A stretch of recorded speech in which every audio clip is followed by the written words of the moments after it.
Ready. So I want to give a really big shout out and a welcome to Sheryl Puterman, who is an internationally trained and certified eating psychology, mind, body, nutrition, and wellness practitioner. She's also the founder and CEO of Nourishment Vitality Coaching, which incorporates the best of mind science, correct nutrition, and psychology practices to enable a permanent shift and sustainable change. Sheryl has had a really inspiring journey, and today she helps people globally in dealing with their life challenges, including stress, fatigue, bad eating habits, I know those, body image, relationships, and much more. So it's crazy, Sheryl. You've done so many things, and I think one of the things that you talk a lot about in particular is that you were a survivor of the Asian tsunami in 2004. That must have been something really life-changing as an event. Do you want to share with us a little bit about how all of this came about? Absolutely. Thank you, Barbara, and thanks for that lovely introduction.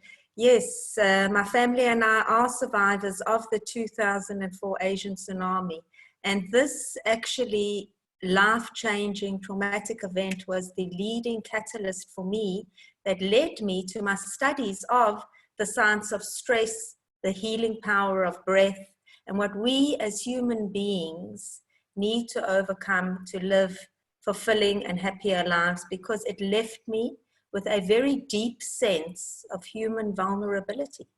It was very life-changing, and I got to experience as a human being that real sense of human vulnerability.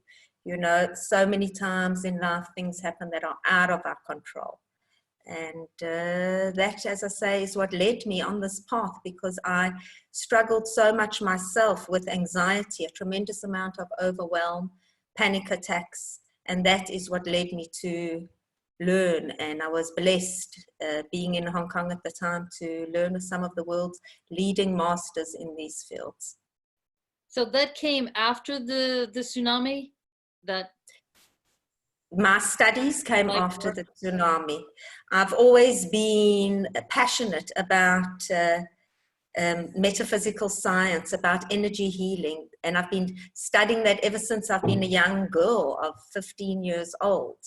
But it was actually this event and my struggling myself with the panic, with the overwhelm, with the tremendous anxiety that led me to study with masters in these fields. And that is why today I am blessed and honored to be a part of other people's journeys, helping them overcome what it is that's keeping them stuck, either in past traumas, past stories, or wherever they are in their lives, and helping them shift and move forward.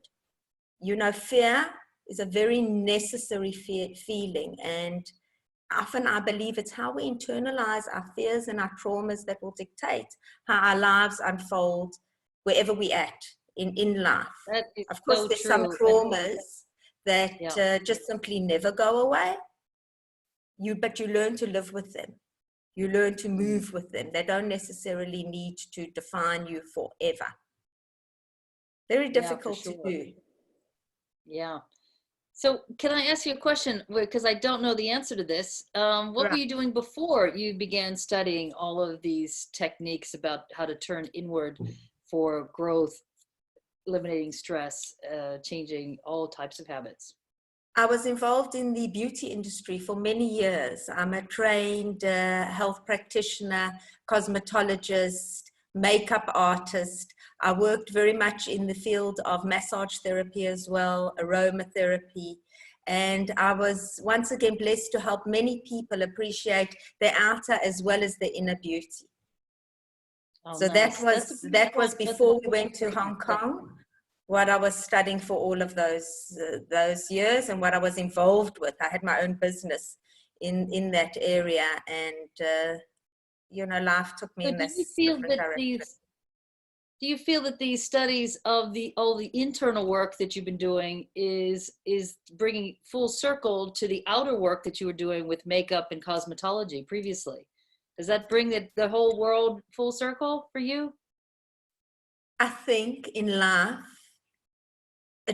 to shine from without, you need to be able to shine from within. So I honestly believe that the only way out is in, that wherever we at, we need to turn within, to be committed to doing that inner work, the inner self-worth. And from that space, when we actually dig deep within ourselves and we find the beauty within ourselves, naturally we project whoever we at the time, whoever we being at that time projects outwardly. And knowing as well about cosmetology and different creams and potions and lotions, it all adds to it. I think that when you, even in choosing your creams and your potions and your lotions, if it helps you to feel good about yourself, then it's a form of self-respect that's coming from a good place. And that we should do what makes us feel good in life. It's part of taking care of ourselves. So for the Vortex Energy, our regular listeners, I met Sheryl 2 months ago, actually in late November in Los Angeles at a conference, and we just immediately connected. And I was just like, I've got to get you to talk to my audience, because this is exactly what we love to talk about a lot. So Sheryl, you're in the right place, and you've got people who understand exactly what you're saying. And so tell us a little bit more about what this current program is that you're using on how you change people's eating habits so that they feel better about themselves and that they can shine, as you said, for their light from the inside out. So in my work as an eating psychology, mind, body, nutrition practitioner, somebody that helps people with their stress, with their fatigue, with their digestion, with their mood, what I've found is that so many times our eating challenges are often connected to other primary life dimensions of what else is going on in our lives. Be it whether we're having relationship issues, be it whether we're having health and body issues, whether we are having problems with our spouses or in our careers, or we're stressed out in life. This often leads us to stress eating, sometimes overeating or binge eating, or just having self-sabotaging habits and behaviors, because that is what we are seeking to cope with at the time. Yeah. So do you have any specific easy tips for our listeners? What would be 2 or 3 easy tips to eliminate stress eating, let's say, for example? I see that around a lot. Before I do that, I'd just like to point out that 75% of diseases in the body can be prevented through better nutrition. This is clear, but there's a big part of the puzzle that's missing, and that is who we are as eaters: body, mind, heart, and soul. So I think one of the tips to give people to actually curb their cravings and understand what's truly going on is to become consciously aware. When you bring more consciousness, more awareness into your habits, into your behaviors, whatever they are, whether it's overeating, whether it's binge eating, or whether it is just turning to another type of behavior that you know might not be best for you or serving you well, there's always a good reason that's based either in biology or in psychology for why we behave the way we behave. So to bring more awareness into our habits and into our behaviors, that's where we begin. Second tip. Perfect sense. Yeah. The second tip, which leads after that, is not only to bring more consciousness and awareness into our habits and behaviors, whatever they are, but to bring, I like to teach my clients, a kind mindfulness. Kind mindfulness, not only to become mindful, but to be really, really compassionate with where you're at. What do we do as human beings when we are self-sabotaging? And we self-sabotage again in many ways. It may be with food habits, it may be in other ways. But we tend to judge ourselves, to talk badly to ourselves, to tell ourselves we're not good enough, we're not skinny enough, or we losers in some way. I say, let's bring in more kindness, more compassion, more acknowledgement for our behaviors. Because when we do that, and we bring in that self-compassion, self-forgiveness, we can shift to more nourishing behaviors that serve us that actually last, that are actually sustainable, because we grow and we evolve and we embrace all of who we are. We're not born to be perfect with perfect behaviors. We're going to sometimes self-sabotage. That's okay. But let's understand from the inside out why we are doing that. And often our behaviors are rooted in things that we've gone through in our stories. So that's why each and every one of us, our stories matter. Your stories matter. And I often ask clients to dive deep into their own stories. Even take pen to paper and write out their story, their food story. The way that they have been behaving with food for as long as they can remember. And they may even see patterns in their behaviors. And when you do that, you can bring in that conscious awareness and you can start taking actionable steps to change. So I can give you a very good example from my own personal story. I grew up with 6 brothers and I was the 4th child. So there was this pack of children in the house, all looking for what's in the refrigerator the saying in my family still goes, and it comes up at every time we meet together: whoever eats the fastest gets the mostest.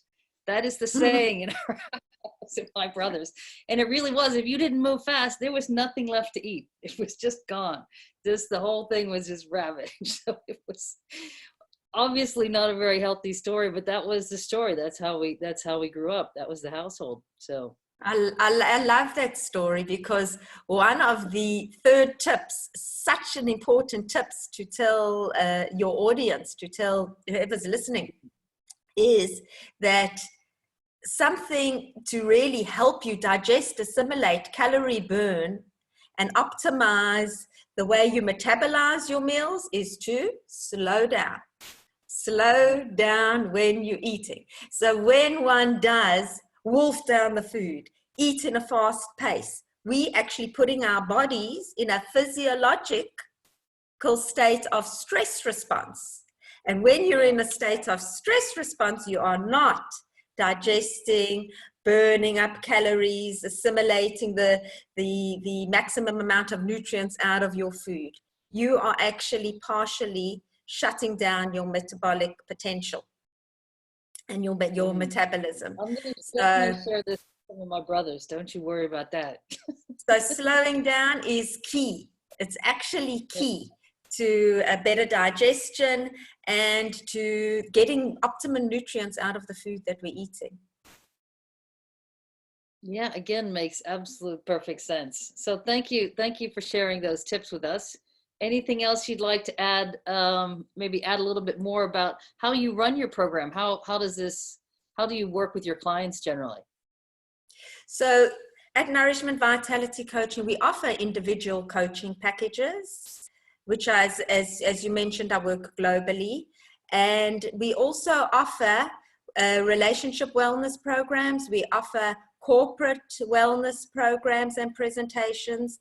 And I also have online courses. I have an online course on how to cultivate healthy and balanced eating habits and how to actually break free from stress eating, overeating, binge eating, where you're taken through a 7-phase process on how to let go of these self-sabotaging behaviors and actually make that shift, make that shape shift both in body, mind, to where you want to be in a sustainable way.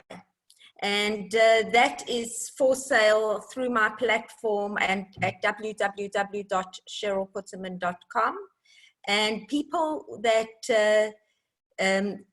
get involved in this course as well and purchase this course are also able to join on an online community, private community, where they get a continual support. So you're never alone in this journey. You also have email access to me, as well as this private community where we support each other, where you get additional tips, coaching, etc., to help you through whatever it is that you're going through. Yeah. So I'm going to ask you a quick question about the all the different types of fad diets that are out there, whether it's paleo or keto or 360. There's a different name of a new type of diet plan that comes out, it seems like every other week. What's your philosophy or thought about all these different types of, I don't want to call them monoculture eating habits, but very strictly limiting what style of food someone's eating at any particular time? I think that there's a huge amount of nutritional chaos and confusion out there. It's a jungle out there. I also think that there's a nugget of wisdom in every system out there. We are each unique individuals. No two people are exactly alike. And that's why in my coaching practices, we take a deeper dive to understand who you are as an eater, how it is that you metabolize your food, and to find the right combination, the right way of eating for you. Because for one person, it may be good to be on a paleo diet. For another person, it may be good to be on another way of eating. And as I said, there's a nugget of wisdom in each of the systems. But even amongst the experts, there's chaos and there's confusion. Yeah. So Sure. this is leaving people in a state of not knowing. And at the end of the day, people that are only on a restrictive diet, 99% of diets, 6 months down the line, 1 year down the line, they have found that people have regained their weight, regained, even if it's kept off for a short period of time. I think if that strategy of just restricting calories in, calories out would have worked, it would have worked by now, and we wouldn't be having this conversation. Yeah, exactly. And that's why I believe at the end of the day, bringing in kindness, compassion, who you are as an eater, understanding all of who you are is so key in order to get that permanent shift, to get that sustainable change. And it starts with where you're at. In order to have the body that you want, you have to want the body that you got. So you've got to start where you're at. In other words, let us love ourselves into the transformation that we wish to become, not Those are hate such ourselves. powerful words. I'd really like you to just repeat that for a second, because so many people are so very good at being kind and compassionate to others. They're not nearly as good at being kind and compassionate to themselves. So could you just repeat what you just said again? I really want to emphasize. I believe that you have to be kind and compassionate to yourself on your journey. I'll word this a little differently. The journey always informs the destination. You have to start where you're at. In order to have the body that you want, you have to want the body that you've got. So wherever you're at, that's where you start. But you don't start by saying, I'm going to hate myself into the transformation. You start by embracing all of who you are, and by being compassionate with where you are, and by also committing to making those more nourishing choices. It's easier to do when you're compassionate with where you're at. Because when we keep saying, you've got to do it this way, today I'm going to be on a very calorie restrictive diet all day, then 2 days down the line, we keep coming back and we don't follow through. When you do it in an easier way, then you're naturally drawn to healthier food choices, because self-compassion brings self-respect. And when you embrace all of who you are and you learn to love yourself from the inside out, you show up for yourself in a more self-respecting way. Nourishment is not only what you eat, it's how you feed yourself on a mental and a physical and also on an emotional level. It's all of these things. Absolutely. So we talked a little bit about how you began studying more about the mind-body connection and the psychology after the traumatic event with the tsunami in Thailand. How did that come about that you work so much there so often now with weight loss and body image? How did the transition into that? So again, that was the leading catalyst that led me to my studies of the science of stress, the leading power of breath. And I myself struggled for decades with self-sabotaging behaviors to have the perfect body, being a perfectionist. This did not serve me well. Now, even whilst I had so many tools on how to de-stress, and I was thriving in certain areas of my life, this was one area that I kept falling down on. That is why I began to study eating psychology, mind-body nutrition.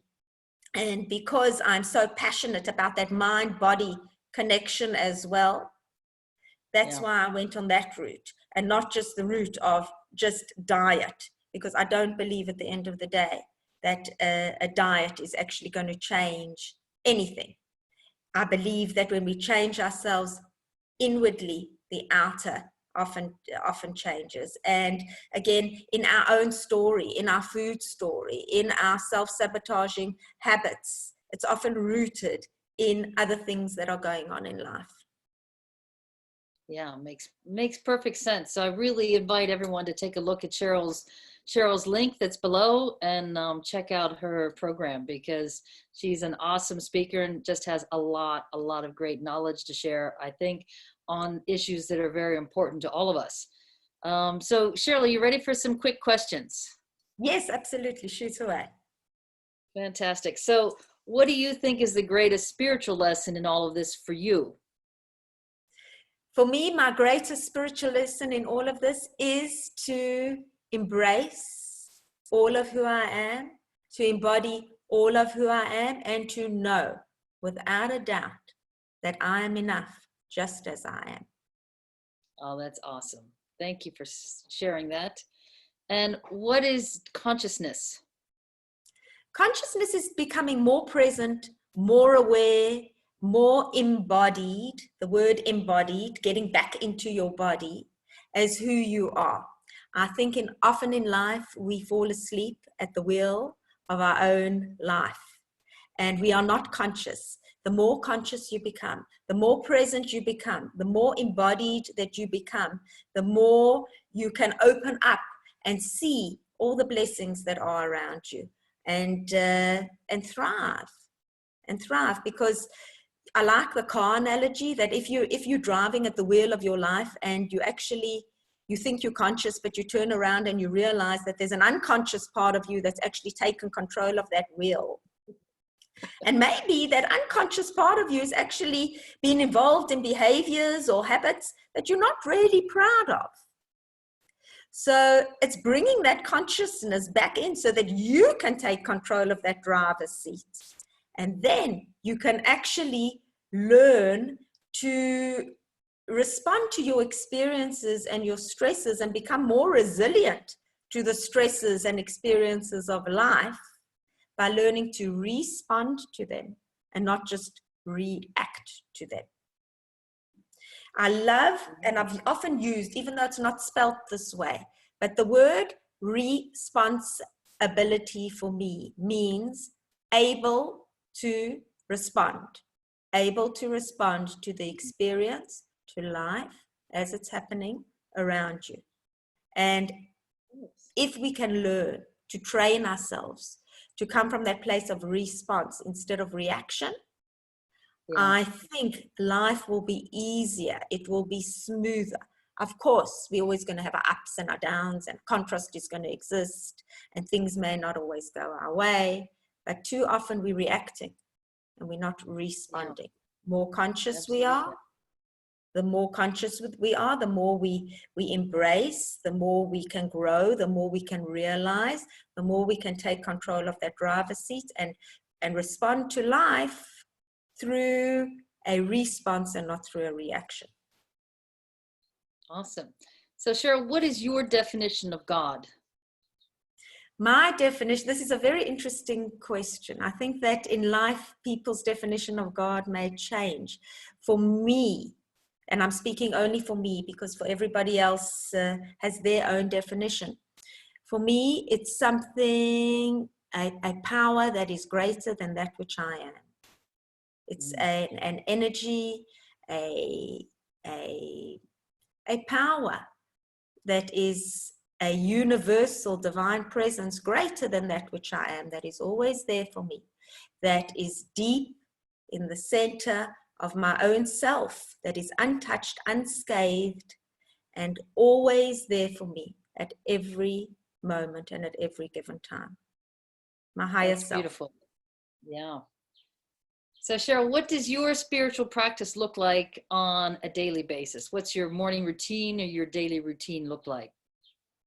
For many, many years, for the most part, there have been times that I haven't kept to this, but for the most part, for many, many years, I wake up in the morning and I take some time for myself to spend some time in meditation, which for me begins with taking control of my breath and taking then pen to paper after I've spent some time doing some breathing exercises, some gentle meditation, pen to paper, and just creative writing. For me, my creative writing is my therapy. It's getting out of me some of the inside out, and it's making intangible tangible. I might write down my goals for the day or things that I wish to accomplish. And the minute that I actually write it, it's taking it from the intangible into the tangible, making sometimes, because sometimes what we wish for may be way in the distance, may even seem like an impossibility, but it's bringing it into possibility when it goes on that paper. And sometimes I get a chance to read over it. Sometimes I don't. But that's how I like to begin my day for the most part. Awesome. Awesome. So Sheryl, what's the best way for people to reach you who want more information? For people to reach me, they can reach me through my website, www.sherylputerman.com. I'm available by email at info@sherylputerman.com. I also have a Facebook page, Sheryl Puterman Nourishment Vitality Coaching. So people may send me a message through my page, through my website, and I would be happy and honored to jump on a call with whoever would like to contact me and have a conversation about what's going on. Fantastic. A few last quick things. So can you finish these sentences for me, Sheryl? The world needs. The world needs more love. Nice. I believe in. I believe in loving and accepting everybody for who they are and looking for the good in the soul of each and every human being. I would like to thank. I would like to thank everybody who has ever been in my life, and to thank my mentors, to thank my parents, and I'd like to also thank my heart and my soul and my creator within me. Nice. I am ready to forgive. I'm ready to forgive myself. I'm ready to forgive others that may have harmed me in the past, and I'm ready to let go. And I want my legacy to be. I would like my legacy to be one that has helped other people feel better about where they're at in their lives. I would like my legacy to be someone who has been an uplifter. Well, that's beautiful, Sheryl. I really thank you for coming on tonight. It took us a little while to find a time that we were both awake and could actually, yeah. So I really appreciate it. And so for all of you listening, check out Sheryl's website and her Facebook page. It's Sheryl Puterman. Can you spell that for us, Sheryl? It's Sheryl, Sheryl, Puterman, Puterman. Sheryl Puterman. Well done. Well done. Excellent. So thanks for all of you for listening live, or if you're listening on the replay, thanks for joining in. And we'd love to hear your comments and responses, and reach out for Sheryl. I don't think I know of anybody in my life who doesn't have some type of issue with either stress or health related issues, body issues. Let's put it that way. So please reach out for Sheryl. She's awesome. And we'll speak with you all, connect with you all soon. So thanks, Sheryl, for coming on. Thank you, All right. Barbara. Thank you, everybody. Thank you for listening.